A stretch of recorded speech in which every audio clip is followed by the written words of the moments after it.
Good morning, good afternoon, and good evening, everybody joining from around the world for another interesting delivery and a session of WHITESPACE. This is Iresh Pereira connecting from WHITESPACE from Colombo, Sri Lanka. On behalf of WHITESPACE, I welcome everybody connecting to our panel discussion today. And I just want to allow all our customers and our partners to connect to our conversation. So we shall give them a couple of minutes to join, and then we will start right away. Thank you.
Good morning, good afternoon, and good evening, everybody again. This is Iresh Pereira connecting from WHITESPACE from Colombo, Sri Lanka. On behalf of WHITESPACE, I welcome all of you who are connecting today for another interesting conversation around the COVID economy and your business. So today, I just want to welcome all of our panelists. Before that, let me give everyone a quick introduction as to what WHITESPACE is as an organization and what we have been doing across the world for the last few months. WHITESPACE is a global business and technology solutions organization headquartered out of Canada, and we have our footprint in Southeast Asia, Asia Pacific, and Africa. We are in the business of changing lives of businesses. In simple terms, we empower our organizations, our customers, and our businesses to be future ready.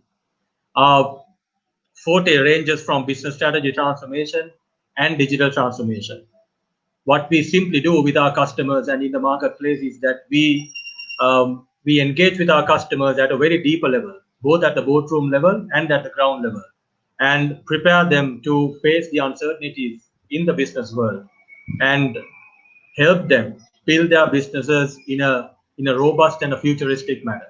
So that's what WHITESPACE has been doing all these years, and especially for the last three months. If any one of you have been following our webinar series, you all should know by now that we have been very passionate and keen about talking to our customers, our partners, and all our interested stakeholders around the world out there in the marketplace as to how you should build your business in a more resilient, adaptable, and agile manner. So today, the agenda of our panel discussion is to bring all those talks and topics together and bring them into one discussion forum, lay it all out on the table, and listen to the panel experts, domain experts, as to what they have to say in terms of molding and customizing your business to be future ready. So that is a little bit about what we have been doing, and specifically today's talk is revolving around the COVID economy and how your business should be a legitimate part of that phenomena. Before we start, let me warmly welcome our three speakers for today, our panelists. I will start with Mr. Mihindu Rajaratne, a seasoned strategic management expert with over 30 years of experience and a business thought leader and a technology CXO, connecting with us from Colombo, Sri Lanka. Mihindu, good afternoon to you. Good afternoon to everyone. Welcome. And we also have Indu Nanayakkara, a keen digital marketing expert, a speaker, trainer, and an upcoming business thought leader in Southeast Asia. So Indu is talking to us about the digital transformation, specifically on the social media aspect of it. Indu, welcome to you as well. Welcome and good afternoon from here. Great. And then we have Rienzie Martinesz connecting with us from Toronto, Canada. Rienzie is a veteran marketer, a business thought leader, and a business professional with over 35 years of experience, both in the local and developing market, so to speak. Rienzie, thank you very much for connecting. I know it's quite early for you, and thank you for getting on board. Thank you, Irish, and good afternoon, Sri Lanka. Great. All right. So then we will get started with our session today. So I will start by resonating what we have been doing. In fact, I mentioned this in my introduction, but I will start by resonating as to what we have been doing with all three of you for the last 3 months. So starting from Mihindu and then Rienzie to Indu, we spoke 3 key areas in adjusting a business or maybe molding a business to be able to sustain or survive in these difficult times. We spoke about strategically molding your business in terms of understanding your risks and then adapting to those risks in a more effective manner. And then we heard Rienzie talking about the leadership aspect of it, getting the sponsorship of leadership, and also molding your operations to be able to drive that motion of adapting to risk and adjusting your business to the market needs. Then we also had Indu talking to us about digitally transforming 2 elements of your business. One is the internal element of it, and then the external element of it. Those are 3 key pillars that all of you all discussed. Today, what we want to do is to try and wrap things around together and then deliver that strong message of adjusting your business to be successful, not just to sustain, but to be successful in difficult situations. Now, see, from WHITESPACE, we all know that COVID is not just a pandemic. It has turned out to be a global way of living, right? Change is the unchangeable factor in this process. And adjusting to risk, adapting to risk, and getting the right leadership in place and driving your business through digital transformation becomes the name of the game. So Mihindu used a very interesting term in his talk. He said, this is the new game in business, right? Which I feel is very pertinent for today's context. So to get things started and put things into perspective, I want to address my first question to all 3 of you, right? We will start with Mihindu and then Rienzie and Indu.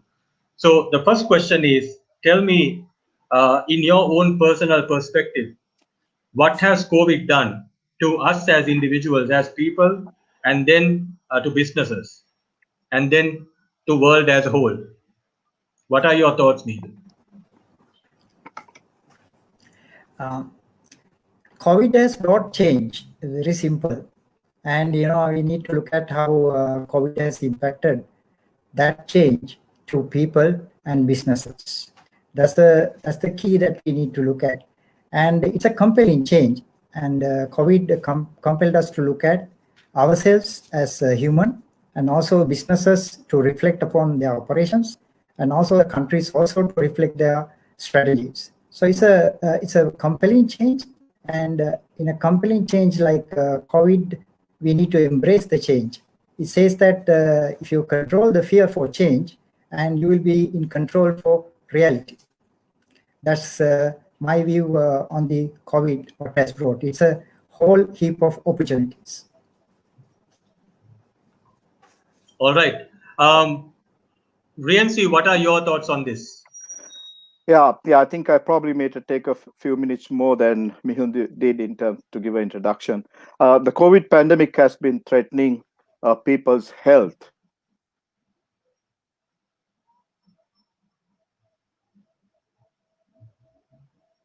And also the habits. Basically, everything that people do today. Consumer purchases are mainly centered on the basic needs. And people are shopping more consciously today than in the past. And less impulse buying. And they're buying local. And of course, they're embracing the digital commerce because that the social distancing. And people have been forced to go into self-isolation or isolation on social distancing.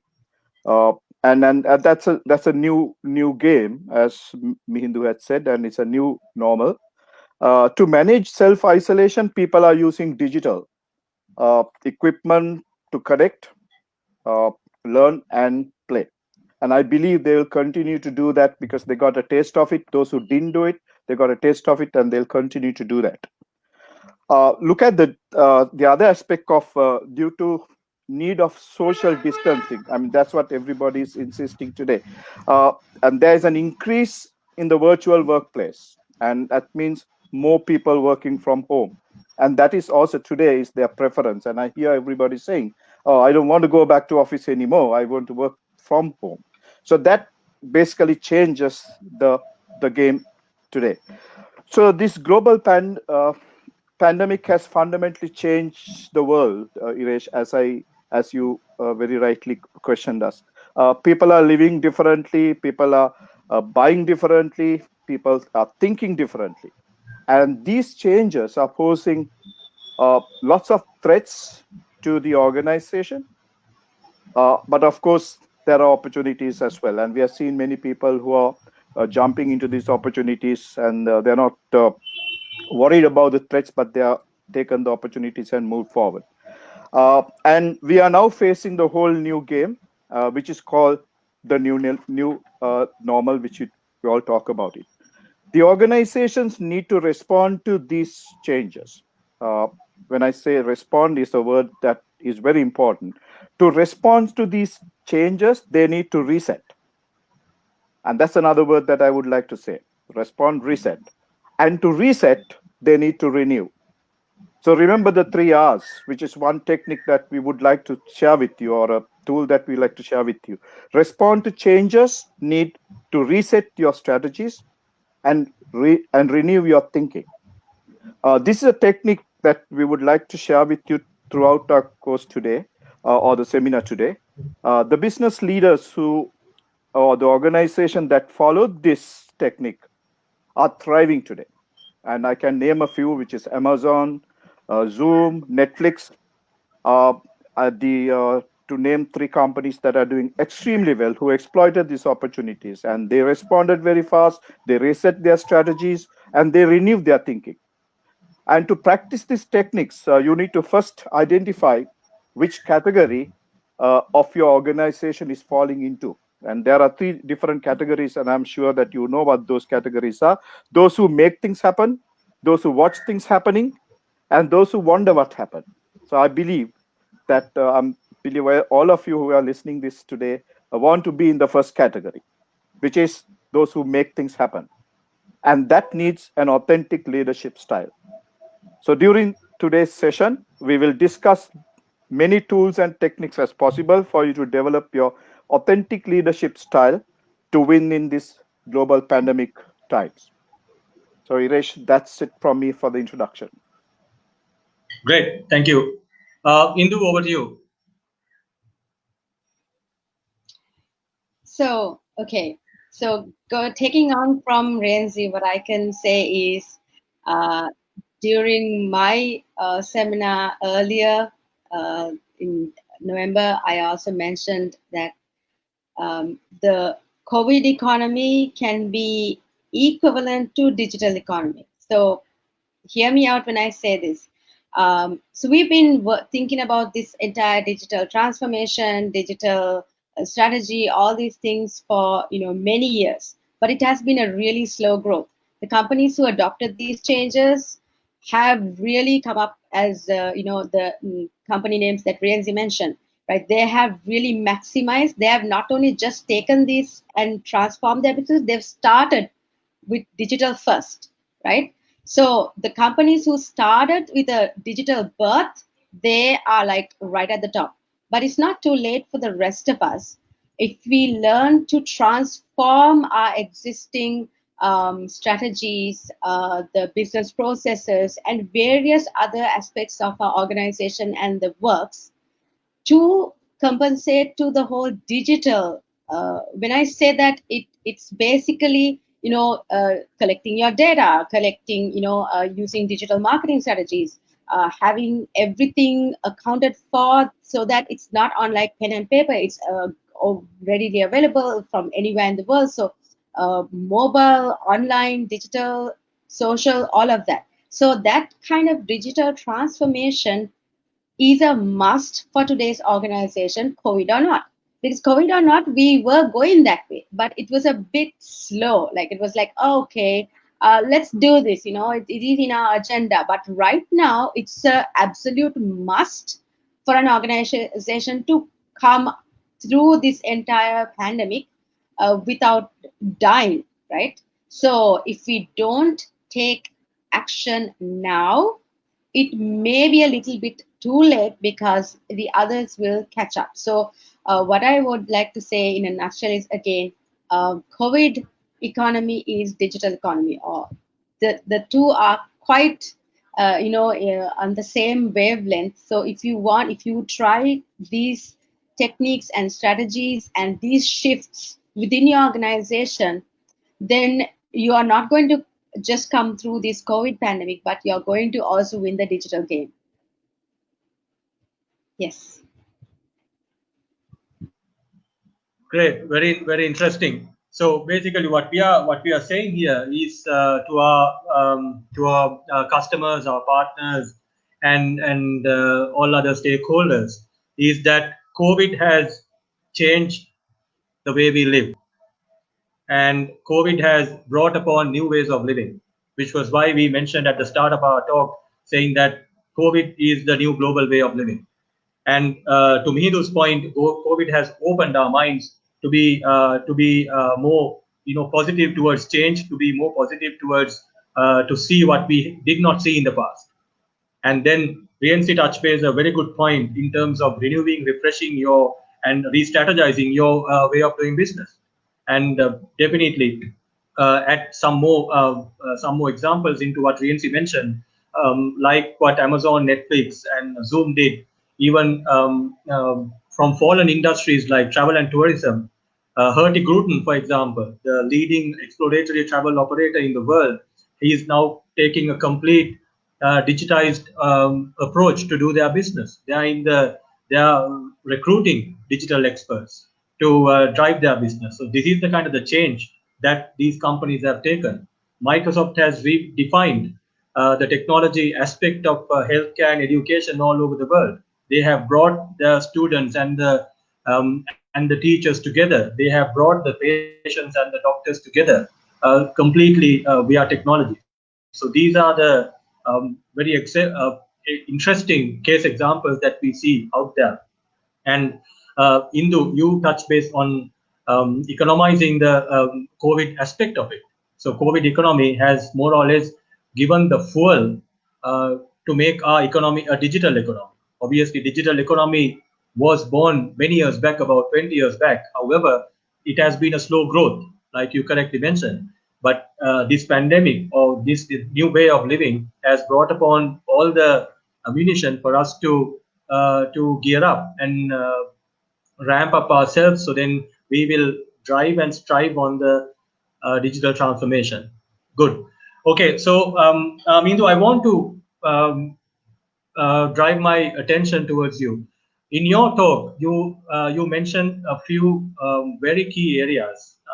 I touched based on that. A few of that was adaptability and risk mitigation and crisis management, right? All those is a part of organizational change management. And you summarized all that by saying that this is the new game of doing business. So from what we understand, the new game is that in a crisis environment, you have to be able to manage your risk, and you have to be able to manage your uh, organization in a vulnerable situation, and you have to be able to sustain yourself and the business in years to come. So my question is that what do you exactly advise by having a new game of doing business? What is the underlying meaning of it, and then what is the role of digital transformation in the new game?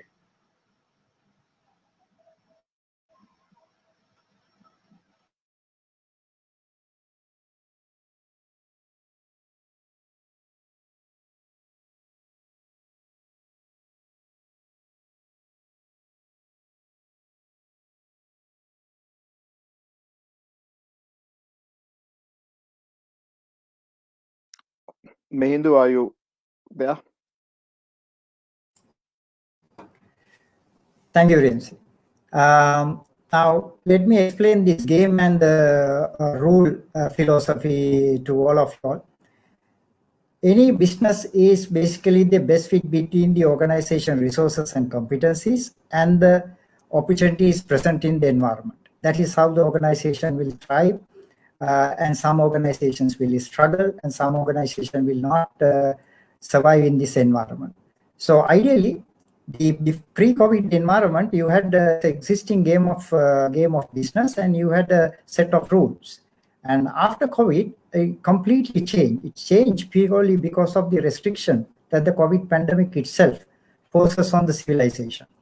It forces the civilizations to be isolated, strict, like Rienzie said. So the social distancing, the very necessity and mandatory requirement of living, the social distancing and being protective against the virus, create a compelling need to change the game, because you cannot deliver physical goods and services to your customers anymore.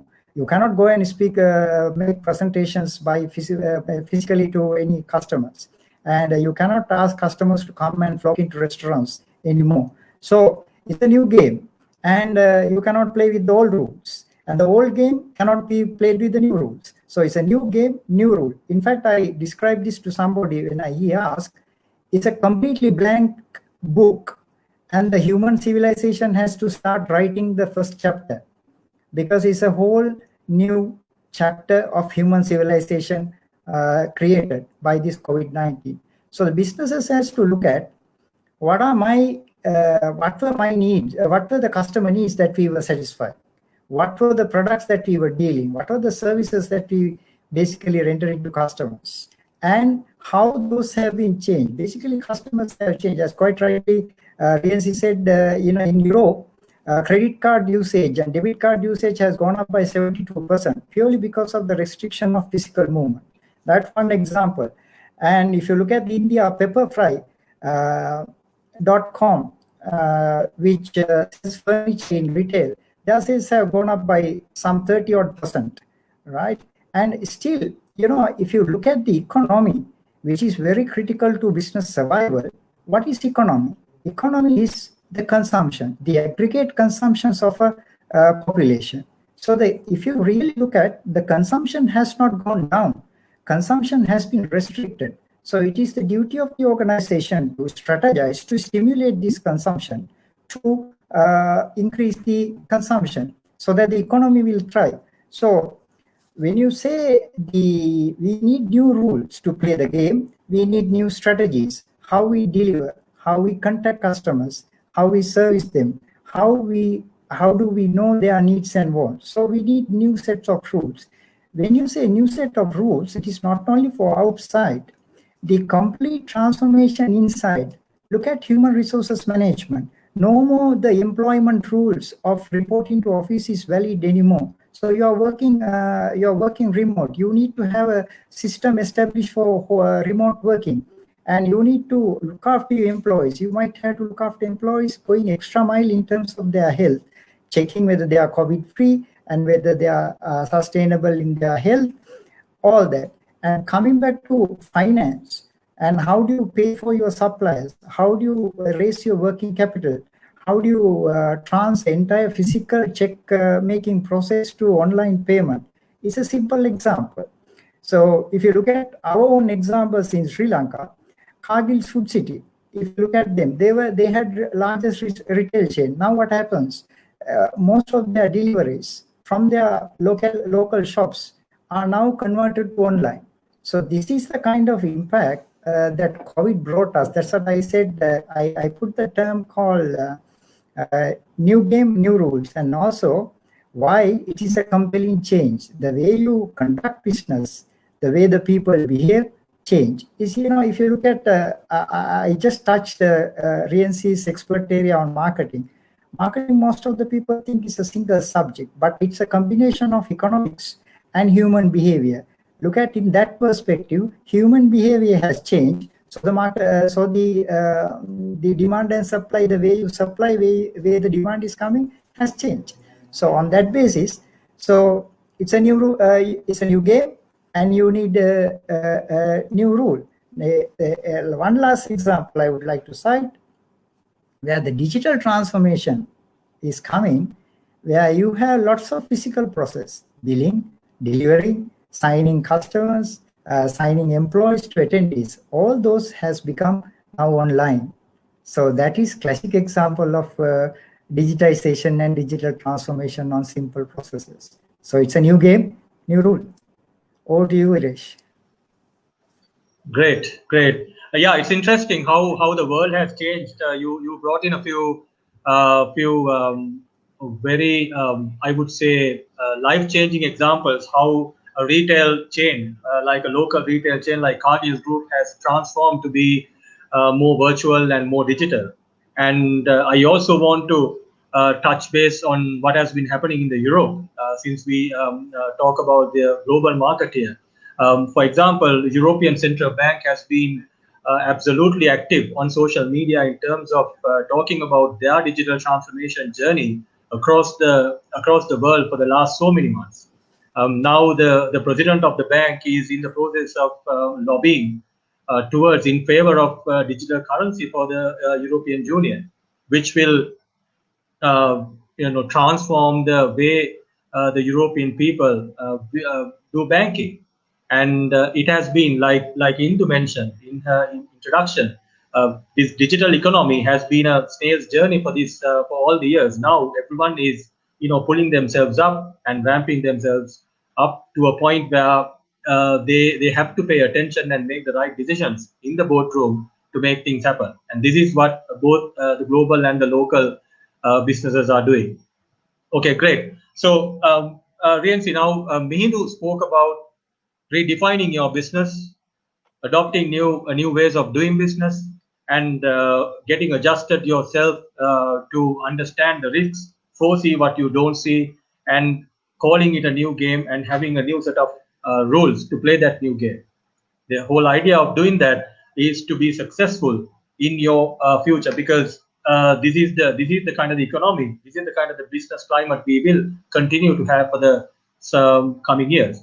What is the role of leadership in doing this? What is the kind of the support and the sponsorship that we should expect from the boardroom?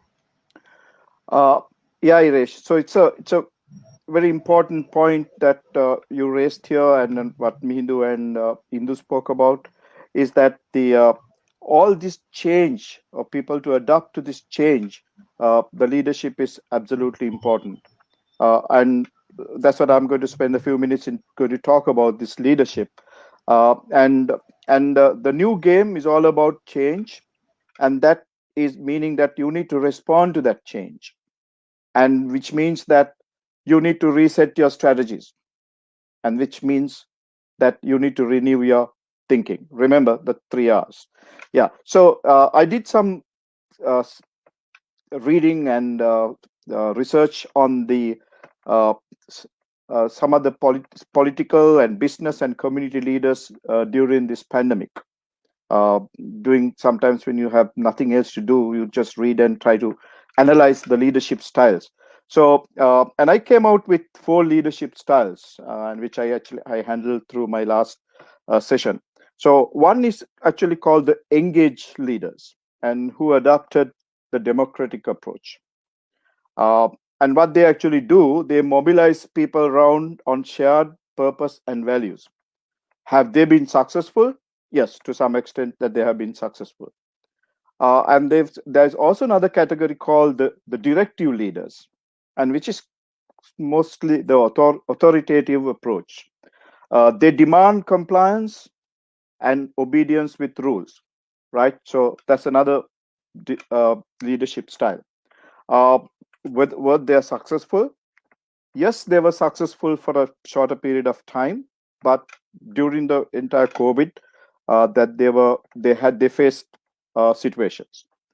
The third category is called the consensus leaders, which is a hybrid of democratic and authoritative approach. And this approach is to persuade and drive people to follow the new normal practices, right? Basically looking at the hygiene situations, which you spoke about, the social distancing, wearing a mask, washing hands, and the all hygiene things that to ensure that the COVID is not spread to the community. The last category is called the expert leaders, and there was no direction, no guidance, and no emphasis on purpose. They basically let people do what they want to do. They decide what they should be doing. And this approach ignored the change required to face challenges posed during the pandemic times. So these are the 4 different categories of leadership that I saw during the COVID time. So comparing all these 4 categories, I think the best leadership style should be the consensus leadership style. Which basically I told you that it needs to be taken ideas from the others, work with everybody, especially with the stakeholders. And that I saw that when I read about Amazon, Netflix, as well as Zoom, I saw that they've adopted this leadership, which I'll talk to you later on. But I'll give you a little bit of a summary of what actually they did during the COVID time, and for them to thrive in this environment. They'll use this leadership and the power that they have to gain agreement with their stakeholders. So they were not authoritative, but they basically, in a kind of a democratic way, they got the consensus, they got the agreement of everybody. And what is the teammate style that they adopted? They basically treated everybody equal, and everyone's voice was heard and respected, right? And what also the relationships that they established was interdependent. So the leader didn't tell them to do things, but they basically brought in the purpose, the guiding principles for people to work on. And that really worked for the 3 companies that I mentioned. I'm bringing these 3 examples, but there are so many other examples, but this particularly. And I'm going to talk about Amazon a little later in our session. But for the time being, what actually Amazon did was that it has a committed relationship between the leader and the followers. And if that been used, and I think it's called the consensus leadership style, that works in this COVID time for the organization to succeed. Iresh? Yeah. All right. Thank you. That was a good clarity on how the leadership should be defined and designed in uncertain times. So Indu, I want to come back to you on the same question. So we spoke about redefining your business, redefining the way you do business, and you come up with you are in a new playground. You are about to enter into a new game, so to speak, and you have a new set of rules to play by. And when you want to do that, you have a supporting leadership structure, consensus leadership, which so that is the best scenario that you could probably imagine having, right? But a lot of organizations don't have a choice but to stick to that right now.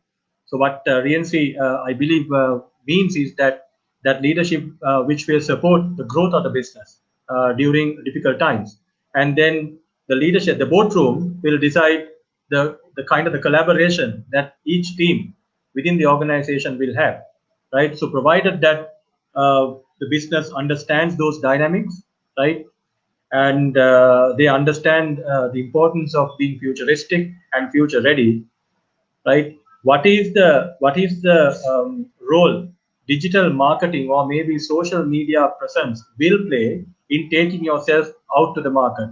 Why? Because what we feel is that digital marketing is your strongest language right now. In the past, a few months back, I would say last year in 2019 and before, it was an option, right? We also had the leverage of depending on traditional marketing, but now digital marketing has become your biggest option and the biggest bet. So, what is the role digital marketing will play outside in the marketplace as well as inside your organization as a tool to keep things going? What are your thoughts on that? Yes, as you mentioned, it has become a crucial point, especially in view of the entire working from home scenario. It has been a really a must-have strategy for any organization, large or small, even if it's just 2 people or 2,000 people. Whether it's you're across the fence or whether you're scattered all over the world, digital communication, digital marketing, social media marketing has become a crucial aspect of communication in any organization. So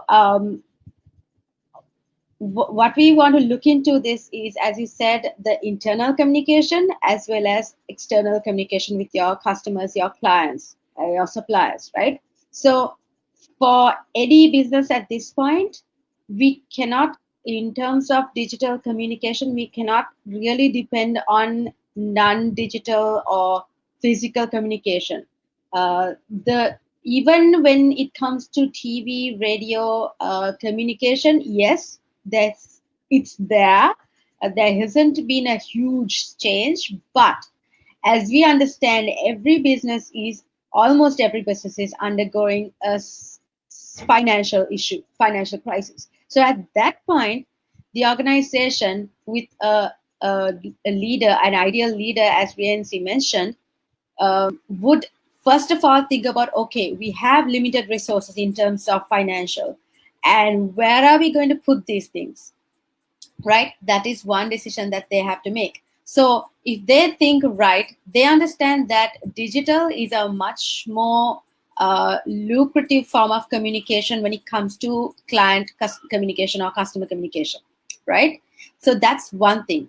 And on the other thing, they need the leaders and the different teams must understand that where are the people, right? So marketing is always revolved around where do we find the people? Where people are, we throw our marketing there, right? In the olden days, it was real physical events, and then on the road there are hoardings, and people move to TV. There is TV, and now people have moved to digital because they spend more time online. They have to buy things. That's the only mode of communication they have. Whether it's family or work or friends or anyone else, it's online. That's where they meet everybody else. So that's another reason for companies to turn to digital communication in a form of change towards the entire to beat this situation created by the COVID pandemic. So taking these two most important factors, so the economy-wise, as well as where the people are, where you can reach people in looking into marketing. So these are two very, very crucial points where we need to decide that digital is something that we need to incorporate. So there are many phases of digital. There are many phases of digital marketing. So one of the commonly understood and very popular phases is social media marketing, right?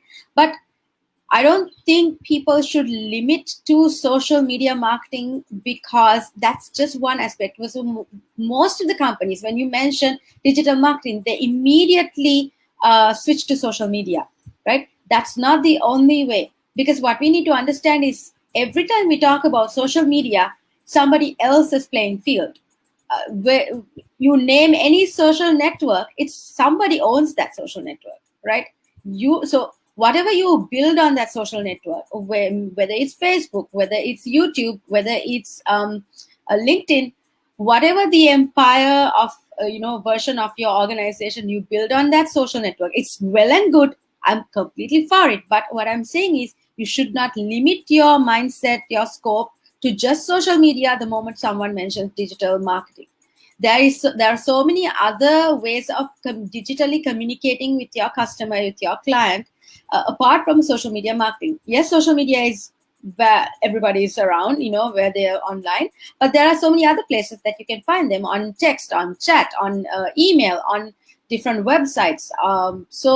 Advertising, digital advertisements. So all of these places must be thought about when it comes to creating your digital communication plan in order to sustain this era and going beyond, obviously. Yes, Rienzie. Sorry, Iresh. All right, great. Thanks, Indu. So now we understand more or less what is the role that digitization plays, both as a tool internally to keep your team together, and also to go and market yourself out there in the market. It goes without saying, we repeat that over and over again. Digital transformation is the way forward, provided that you understand that well, provided that you utilize the right tools in the right context. Yes, regardless of the situation that the world is in, you will be successful. That's our message. Rienzie, I want to come back to you on using you keeping your teams together, so to speak. The excellence in running an operation in an organization, operational excellence goes without saying, right? When the leadership support is there, when you understand that your business needs to evolve in uncertain times like this, when you also understand that technology is going to take control over the way you do business, what is the role that the operations or maybe operation excellence will have to play in such a scenario? Yeah, so thanks for that question, Iresh. I just wanted to change the question slightly differently in order to answer this question. I would like to talk about the role of the leadership in running a successful operation. You're talking about the word operational excellence, and onto a subject where Indu spoke about, in order to get in there and get everybody in the organization aligned to go into digital transformation or digital commerce or whatever, use the new resetting your strategies, right? And as I told you, that you need to have you renew your thinking. So we saw during this pandemic that there were a lot of companies that have been successful, and at the same time that we saw many companies were struggling. They were struggling to find the right path to respond positively during the COVID, and they're still struggling, and some people are still looking for information, and that's why we are here actually to give you some thoughts in order to for the organizations to breast and do well. And here I'm going to talk about again three techniques that many organizations used for them to thrive during these pandemic times. So I call it the three imperatives, and one is the clarifying and emphasizing the purpose, which is the guiding principles. The organization's principles never change. Some people decide to close their office. They say, okay, we can't do anything, just close shop, let's go. That is because that they were only looking for the revenue. They're looking for sales. They're looking for business. They're looking for money, but they didn't look at in terms of what's the actual purpose, what are their guiding principles. And that's why Amazon, Netflix, and Zoom were so successful today, and along with many other companies. So the leaders must go ahead reminding the stakeholders of the guiding principles that they worked on, and emphasizing the purpose of the organization, and sharing their intentions to the world at large, and instilling confidence and the goodwill. I mean, these are the softer ways of putting it across in the crisis times. So in this way, what you're actually doing is that you're getting the agreement or the support of the employees, the consumers, the investors, and the other stakeholders. And they will basically gravitate towards the organization whose purpose is to reflect their personal values and beliefs. So, moment you clarify your purpose and you emphasize on your purpose, your guiding principles, which I will give you some examples as we go along, and that will basically help you to get all your stakeholders to rally around you to achieve the objectives or the goals, new goals that you set in. So as I promised you that I would like to share some guiding principles that Amazon used during this time. And they actually had about 14 guiding principles, but I'm not going to talk about all 14 guiding principles, but I'll talk about a few. And they're talking about, the first one is customer obsession. Okay, just customer has changed, so we need to change. Let's ensure that we give the best service to our customers. Second one, invent and simplify. Okay, so if the customers have changed, let's go and invent, reset our new strategies. Let's go rethinking and respond to them. So that's every employee came out with ideas with the new ideas and made it simplified to ensure that they carried out their operations. The ownership, the leaders, the organizational heads, the boardroom gave the ownership to all the stakeholders, right? Meaning that they said, okay, if you are responsible, if you want to get it done, it's your ownership, do it. So they empowered them to do it. The other one, insist on the higher standards. But whatever they insist on the higher standards. They insisted on the higher standards for them to deliver. And by doing that, they also earned trust.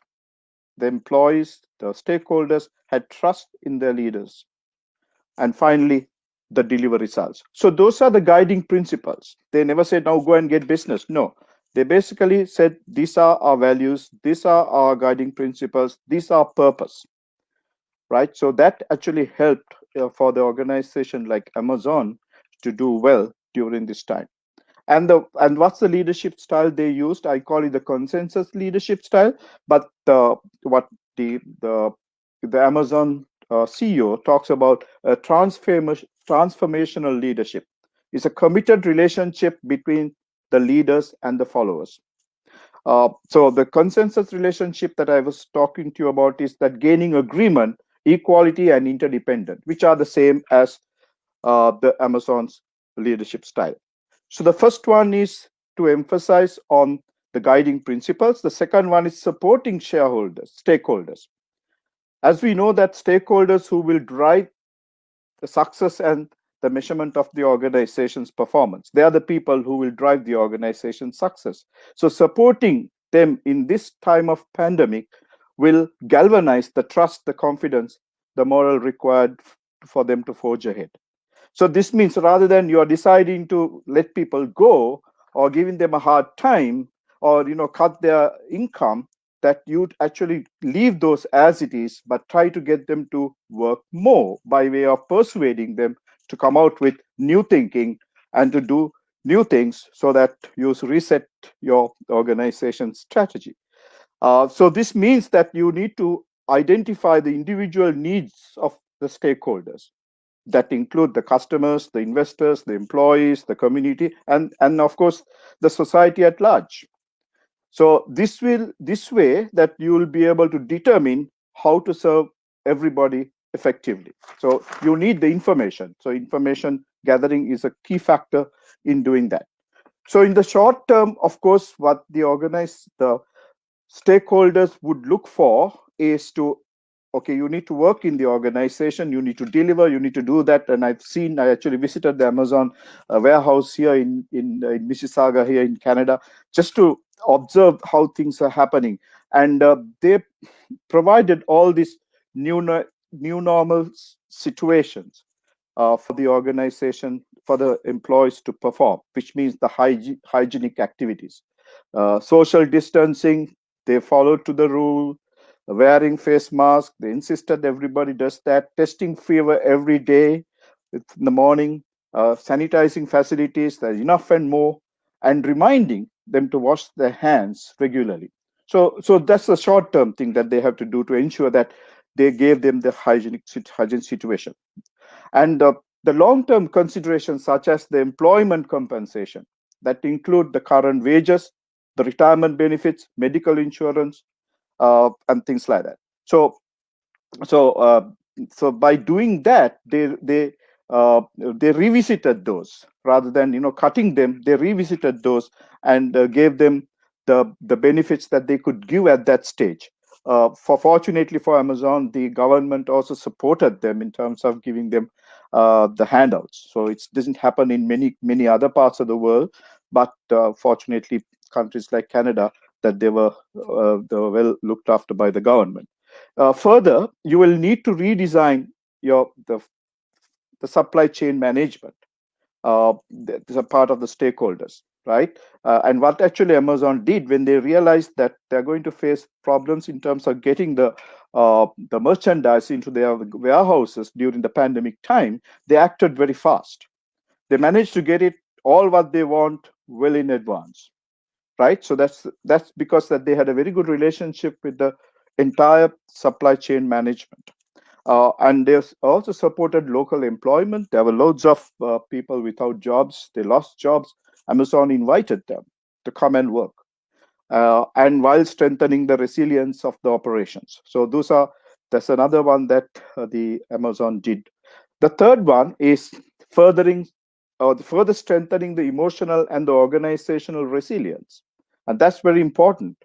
So in addition to having a robust purpose and a solid plan to protect the stakeholders, the leaders, they also had to marshal their resources to resolve issues, to stay on course, to handle the kind of attention that comes by doing so, right? So which means that whatever the strategy that they are going to adopt or to formulate or to implement, that they need to ensure that they need to support it with the resources. So remember, for you to become an authentic leader that is noticeable and recognized, apart from demonstrating, you need to make time to activities to restore your energy, gain perspectives, and of course, gathering data required, right? So you need to ensure that you have to have the energy. You need to demonstrate that you have the energy to run the business, and to gain perspectives, to talk to people, get their views, and then of course the other data that is required by what's going on in the environment. And the other factor is that you cannot do everything, and you need to empower your teams. And forming cross-functional teams is an excellent thing to do during this time.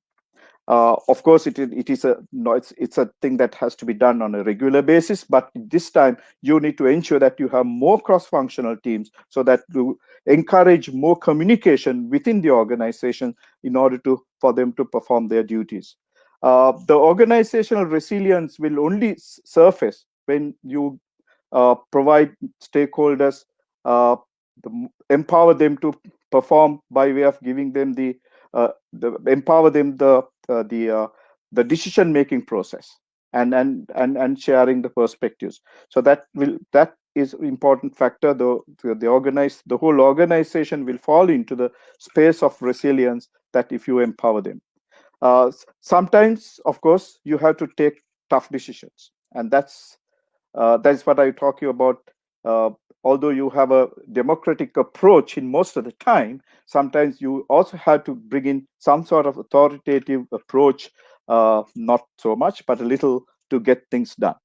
To summarize, actually, what I said, the three imperatives is that clarify and emphasize the purpose, and support the stakeholders, and strengthen the emotional and organizational resilience. And those are the three imperatives that I would like to share with you to make your company a great success.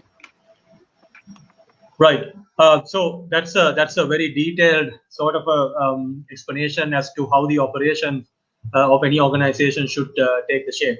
Mihindu, I need you to tell me how change management will drive this, because what Rienzie mentioned, so to speak, is a huge change management approach for a lot of organizations.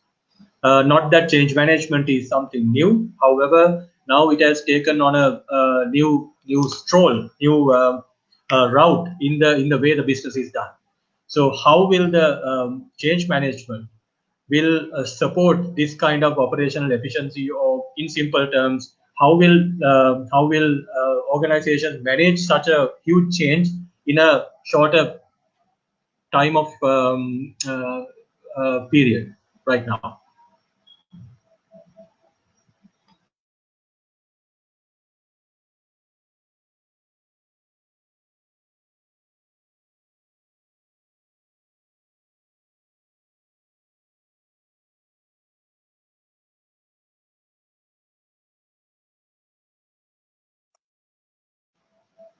Mihindu, I we think cannot hear you well. I think you're on mute.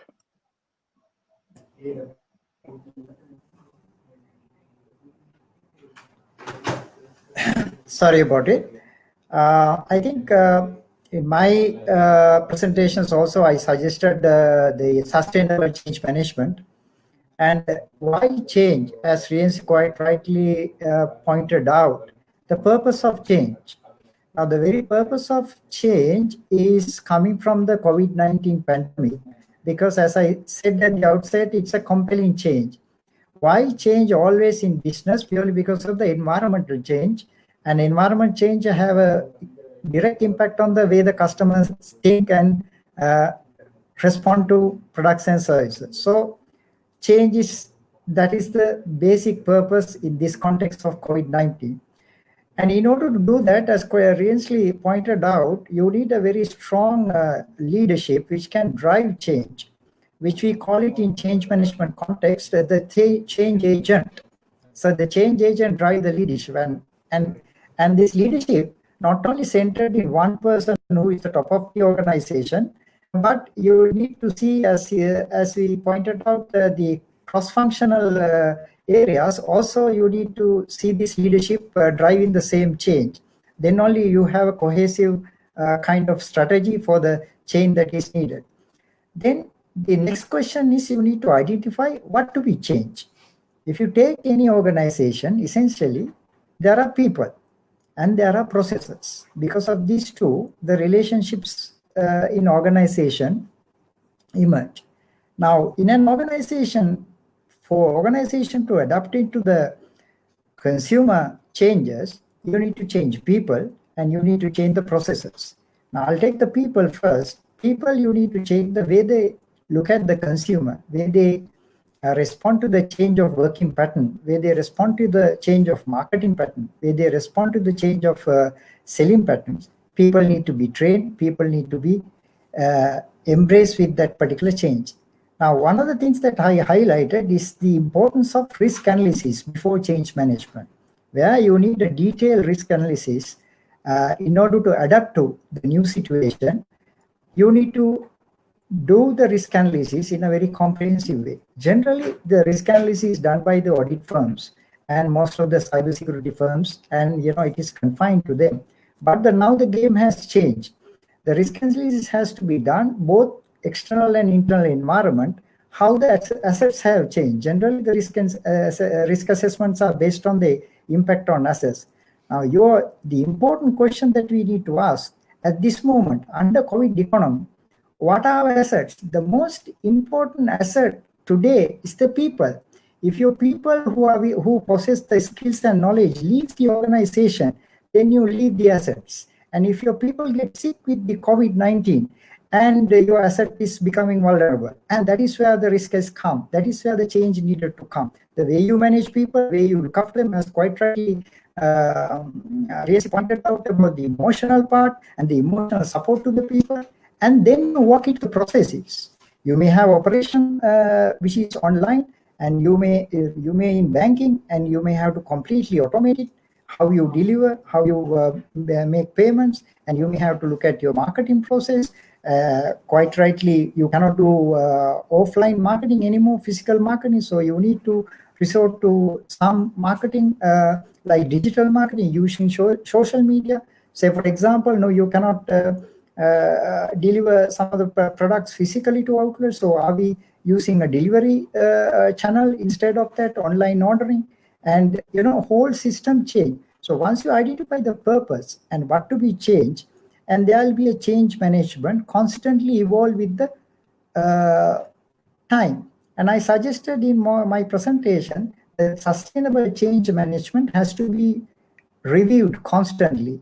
In my view, in 2020 to 2021, that period, you must at least review your environment every 3 months. It should be a rolling plan of change management. So the change management has 3 elements.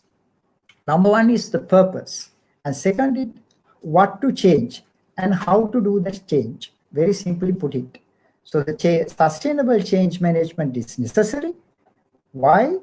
Purely because you need to keep adapting to the changing environment under COVID economy. So that's the very concise answer, Viresh, on change management. Great. I think we have come to a very interesting point of our conversation, and from this point on, we invite all our viewers and listeners who are joining us today to ask the questions from us, and we are very happy to take them on board and answer as many as possible. And we already have a few comments. I think I must read that out loud for all the panelists as well.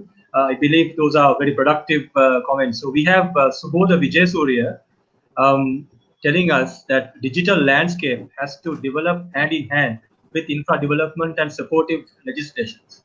Central banks worldwide and regulators are lagging behind.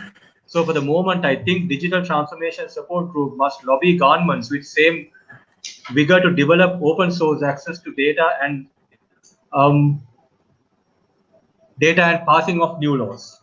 I think it's a very interesting perspective. And before I direct that thought to Mihindu for your ideas or perspective, I also want to read out another comment that we have gotten from another gentleman. He says the style of payments have changed. It has been done all fund transfer, which is good, which means he's endorsing the online payment transfers, if I understand that right. And he believes that this new way of life, this digital economy has brought us new way of doing things on a day-to-day basis. So Mihindu, very quickly, what are your thoughts on banks and regulators, so to speak, lobbying with the governments to uphold and upskill the infrastructure in a country to be able to drive digital transformation in a more effective manner? If you take Iresh, the question itself, you have the regulator, central bank, and you have any financial system, you have the bankers and you have the customers. So see, central bank is looking at the digital landscape. They have already initiated a lot of work, and they have already initiated sandbox, which testing the environment for the suitability or the feasibility to introduce the cryptocurrency to immediately introduce to Sri Lanka. And there are lots of digital payment methods that the Central Bank of Sri Lanka is at the moment is doing research and given to specific domain experts to give their reports. I think Central Bank has done a lot of work. If we come to bankers and the employees, in Sri Lankan banking, particularly the Sri Lankan employee regulation is more than 40 years old. The banks currently confront with the issue of investing to technology. Second is that when you invest in technology, there's a whole heap of there should be a whole heap of excess employment when you make a lot of processes automated. See, one of the things that the bank have understood in the COVID-19 economy, that for you to operate the payment systems, that you don't need so much of people and so many big buildings, you know. So that is the critical starting point for the Sri Lankan banking sector. To add what the banking sector in Europe has done, they have gone little streets ahead to avoid these unnecessary barriers on the digital payment system. In Sweden, they have introduced the bionic banking. In simply explained, taking the little time, bionic banking is simply inserting a chip by injecting to the space between the forefinger and the thumb, and you have the chip of the person which carry the personal details and the banking details. So when you go into a bank, you will be scanned and you can do all the banking transaction, or you can scan it online and do the banking scan. So the payment landscape, if you look at it, how to reorganize, there are a few things that we need to look at. Number one is the security. So we need to have regulations, because our regulations are not updated in terms of cybersecurity. There's a whole heap of work going on, and that has to be reorganized. I think the ICTA and the government and doing a lot of work on that. Probably next year, end of next year, we can see fruits coming off these regulations. Second, the central bank also doing some research on the using a sandbox, looking at the financial application, which can make payment system efficient by reducing the number of coins and notes that is being used in the payment system, which will achieve the COVID health regulation, less human touch and less human interaction with the notes and coins, because notes and coins already identified as a carrier of the germ. So that is the other part that is being performed. So if you look at the global environment and Sri Lankan environment, we also have a payment landscape. But I agree with the question that we have a lot more work to do. What was the second question, Ilesh?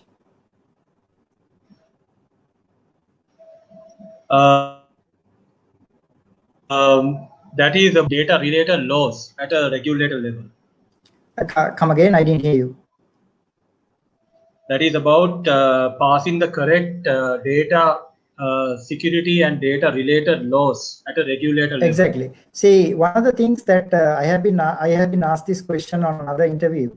I said that the technology has a rate of development, and if you look at the regulatory side, the regulatory mechanism, the rate of adapting to those changes are very slow. If you look at the Sri Lankan regulator system, forming of law, drafting law, and passing at the parliament, that process is very slow. So, but the technology transformation is very rapid. So we have a huge speed gap between the regulatory mechanism and the technology adaptation. So some of the payments regulations have to be updated, yes, and we are working on it, but I agree that is very slow. Actually, central bank is putting a lot of effort on that.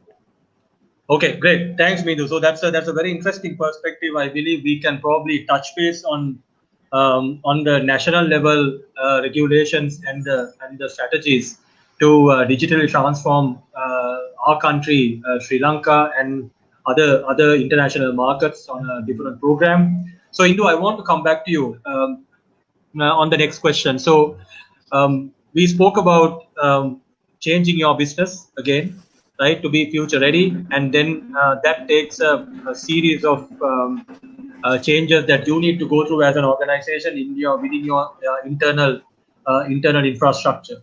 Then we also spoke about changing the behavior and the mindsets of your people, right? And we also spoke about using various kinds of tools to keep your team together. By other words, to make the collaboration a part of your life on a day-to-day basis. Now, just tell me, how has remote working helped businesses and people all this while? Yes, remote working has been the only way to get things going. We all understand that. But how effective has it been, right? If it has been effective, what are the tools that help for remote working to be effective? If it was not effective, where did we fail? What are your thoughts on that? Okay, so when it comes to remote working, I think at the beginning there it was a bit difficult because yes, there were some functions that were like already being addressed, but there were certain functions, say for example, how do you really manage between the work time and the rest of the home time, right? So those things were not thought about because that was not the normal case. You could, yes, work remotely, but we didn't really think about the fact that 5 days a week, like 9 to 5, how are we going to manage work from home when the schools are closed and kids are at home and everything is happening and you have to focus on work? And what were the best tools to help us work out this entire scenario, keeping in mind all these other business functions? Like, this is just to communicate. All the other business functions like production and planning and design, all these things still have to continue, right? It's not just a company just doesn't run like people sitting and on the computer and working sometimes, but there are other aspects that you need to look into.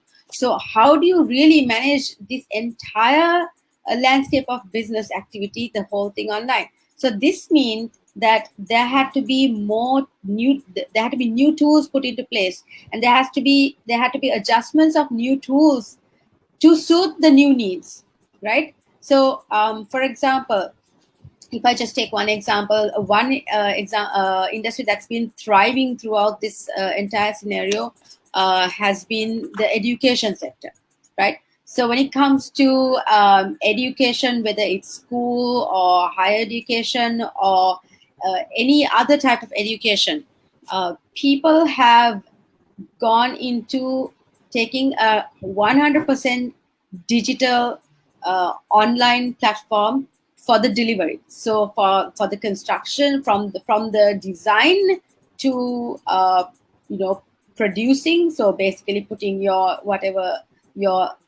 modules together and then delivering, to the point that the famous example everybody's been talking about, Zoom. If you take these massive webinars, let me take one example from the famous speaker Tony Robbins.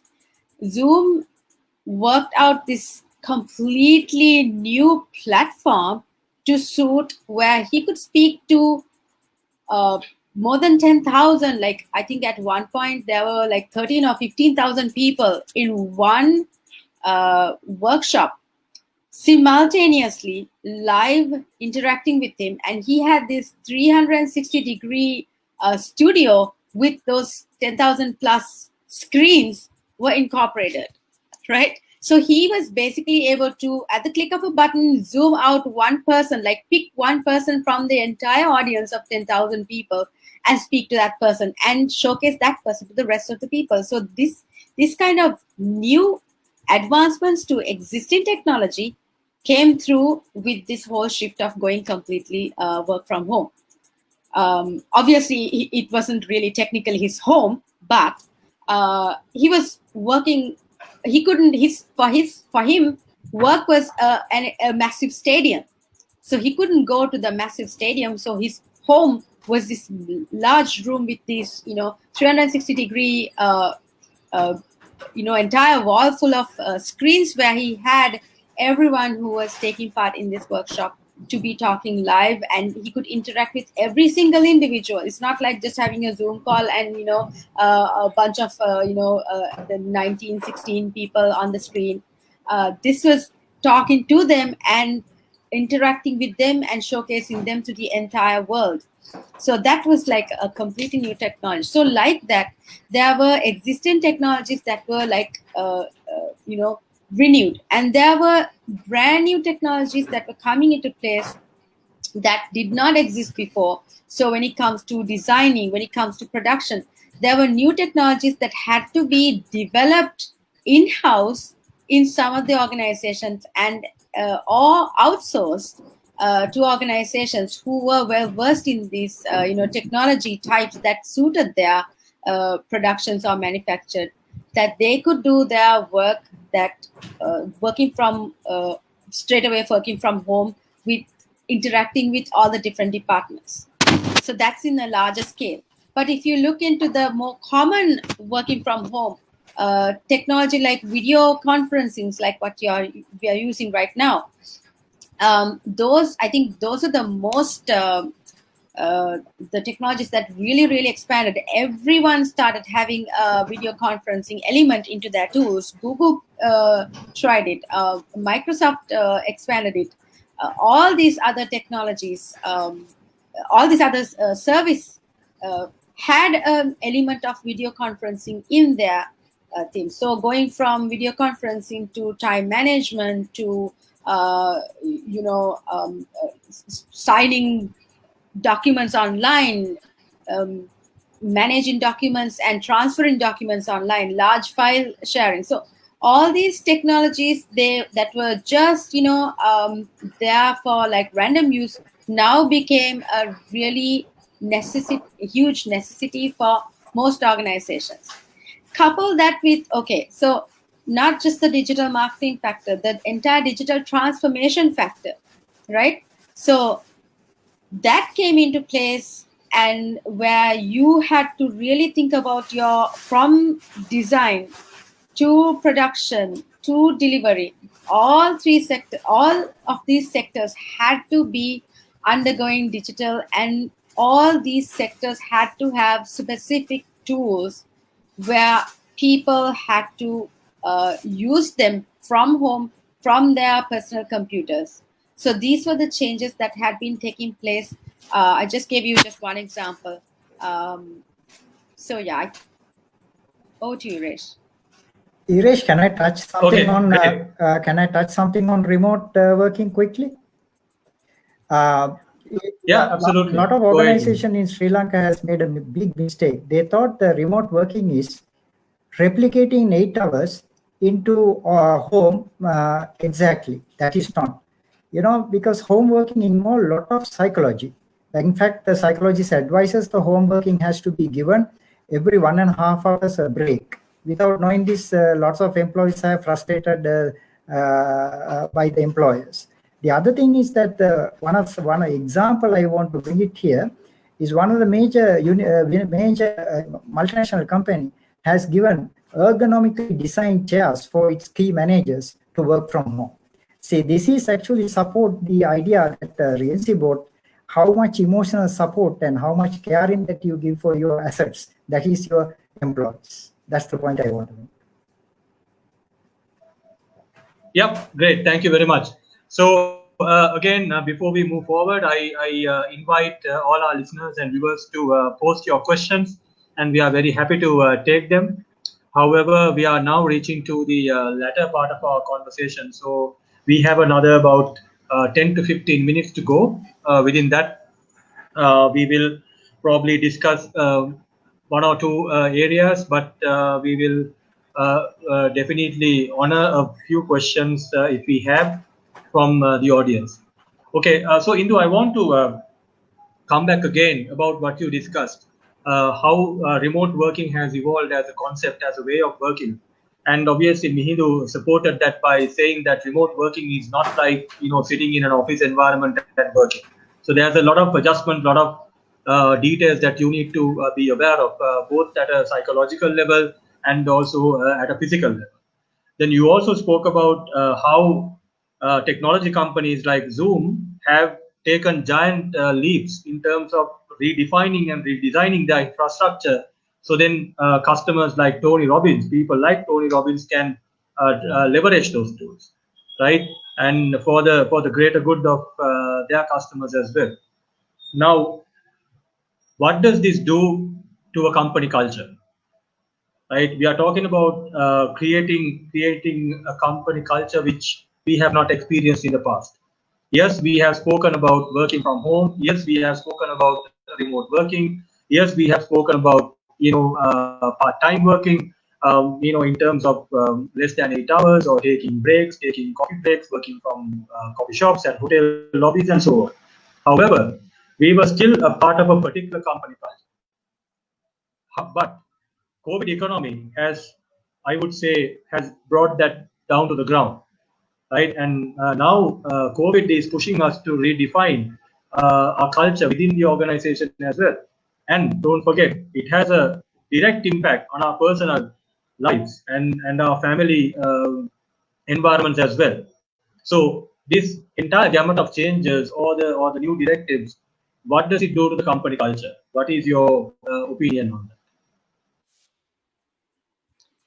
So when it comes to company culture, it's not like one person's responsibility or work. Yes, as Rienzie said, first it's the leaders, right? First is the heads. So basically, the company culture could be set by the leaders in such a way that it works with the rest of the people, right? So most companies have a particular company culture that works for them, right?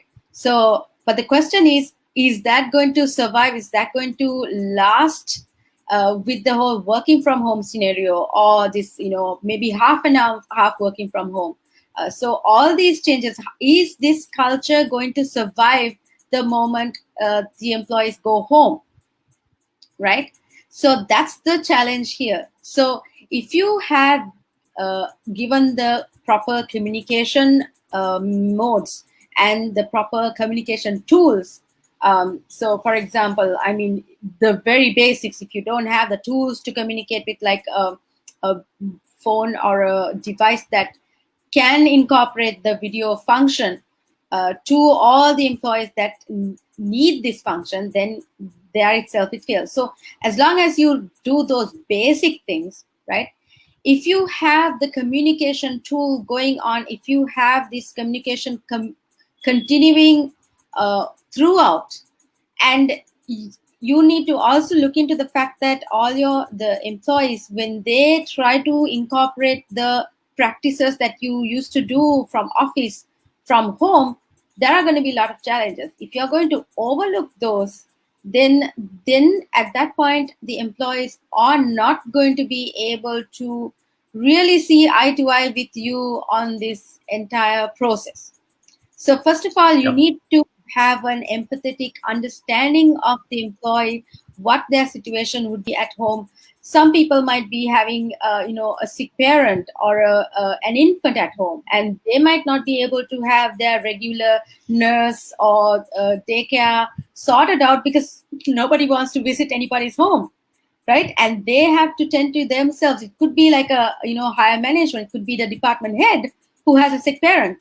It could be like a low-level employee who has a infant. So regardless of what position you are in the company, the upper management needs to look into the situations of all the employees, think empathetically, and see what their challenges are. So that communication tool becomes very, very necessary in this understanding. So not only just understand, I mean, larger companies like global tech companies like Google, Facebook, they are really, they understand, they really go into the works of how their employees work from home. I mean, from the moment this entire thing, Google like rested everybody, like mandatory working from home, right? So you have to have a specific set rule. You can't be dilly-dallying, if you can work from home or you can't work from home, but you have to come to work, you have to stay, so you have to have that set, and that has to be negotiated with the situation of the people. Sometimes, as Rienzie said, you need to make that tough decision, but at the same time, you need to see what are the challenges of the people, how they are going to manage the entire thing. So that's when the entire company culture will really be embedded in the people's mindset, because they know, okay, this is a place that we belong to, right? If you don't belong to a place, an organization, or a institution, if you don't feel like you belong in the place, if you don't feel like you're being heard, you don't want to be part of that culture. You will rebel against it. right? So the only way Great, you can really create this culture is by, hearing those people out. Yeah, Yes, Suresh. yeah, thank you. So that is more by depending a lot on technology tools to do your work from remote places, and that is the kind of the impact that it will have on the company culture as well as on your life. Rienzie, I want to ask you how should the leadership drive this? How should the leadership drive such a company culture in the long run? Yeah, so I think Mihindu and Indu both touched on that point. Is the consensus leadership. You need to gain agreement of your stakeholders, and whatever that the strategy that you're going to adopt or the new system that you're going to adopt, it won't work until you gain the agreement of your stakeholders. So that consensus leadership is absolutely important here. And look at what Amazon did. I gave you the values of Amazon, the guiding principles, and those are the facts that actually help the employees or the stakeholders, whoever the category is, to be a part of the organization and help the organization's aims and objectives. Uh, and that buying in, which is had to done through a lot of internal marketing, cross-functional teams, really helps you to get information and process that information and take right decisions to ensure that each and every person's voice is heard, and that needs to give the feedback to that person, even if the leader does not agree with an employee of any suggestion that the employee is going to bring up, that person needs to give that feedback, and that needs to be explained to that person and say why that you think that cannot be implemented or that cannot be done. And if you do that properly, then I think people will buy into the organization's new systems, new processes, and then they'll be a part of the organization and they'll support it. And they are the people who actually making the success of the organization. It's not the leader cannot do everything. I mean, the boardroom cannot do everything. It's like you need the organization to support. And I mean, these are it always happens. I mean, it doesn't need to be COVID situation, but it is more in this situation because we are into crisis situation, and you need more of being resilience and bringing that emotional resilience into it, and then make the organization purpose is the stakeholders' purpose, and they are bringing their personal values and beliefs into the organization, and it will work. And that has been the success story of many companies that I mentioned earlier. Yeah, great, thanks. So that was, I think, a salient point we touched. However, we need to wrap things up now. We have spent about good 90 minutes on the discussion. So before I wrap up, I want to forward my last question to Mihindu. So Mihindu, looking at the larger picture, in the grand scheme of things, here what we are talking about is business continuity, right? And we spoke about a lot of ideas or a lot of things that we can do to sustain a robust business continuity plan. In your experience as a CXO in the technology domain and also with a strategic management expert over 30 years, what are the best recommendations or the strategies that you would recommend to maintain a robust business continuity plan? Very quickly.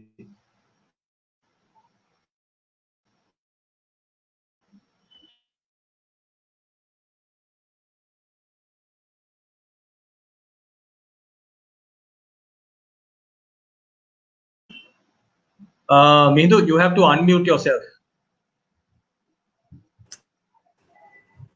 I'm sorry. See, the business continuity, most important thing is the continuing business without interruption. That is the fundamentals that most of us forget in business continuity. And to continue business without interruption, you need to have you need to have fallback plan for every process that you have and for people.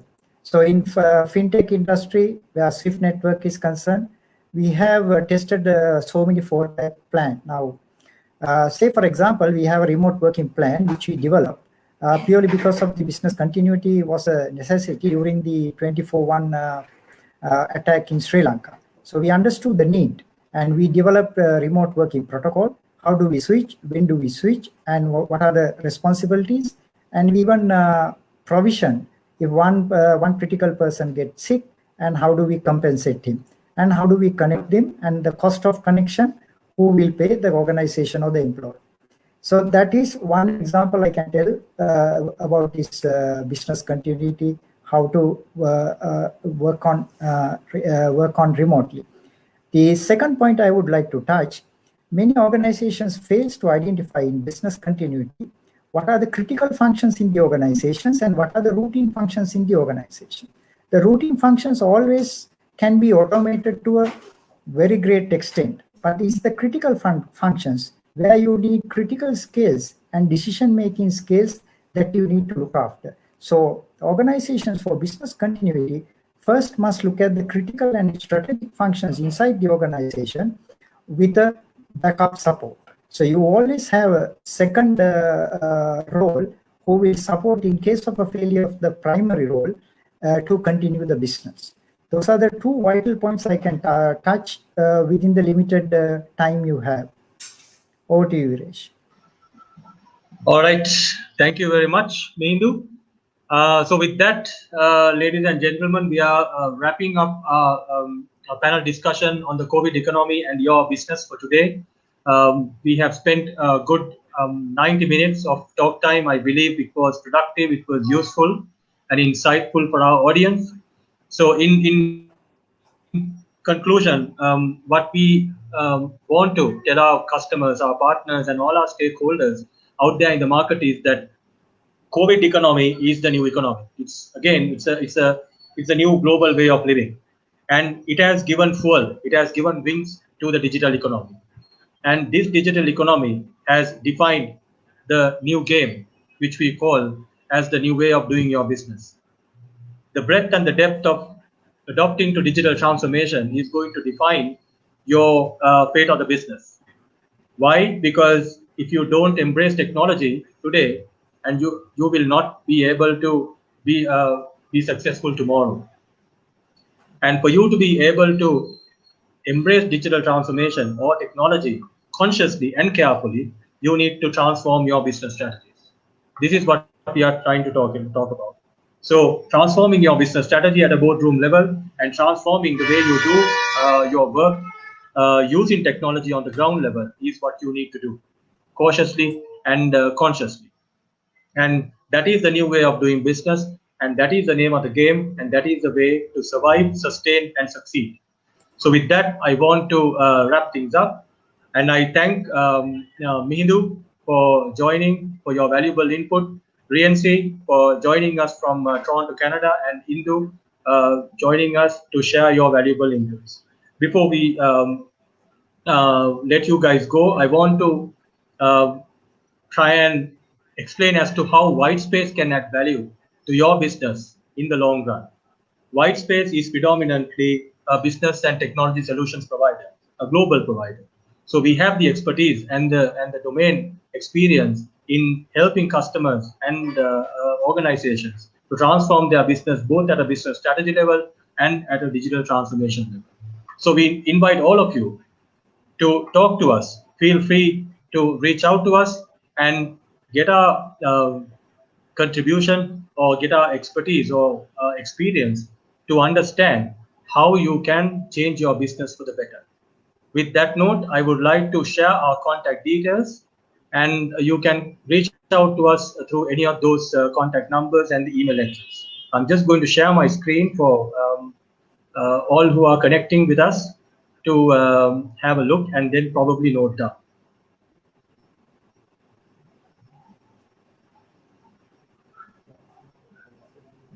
Okay, so these are our contact details.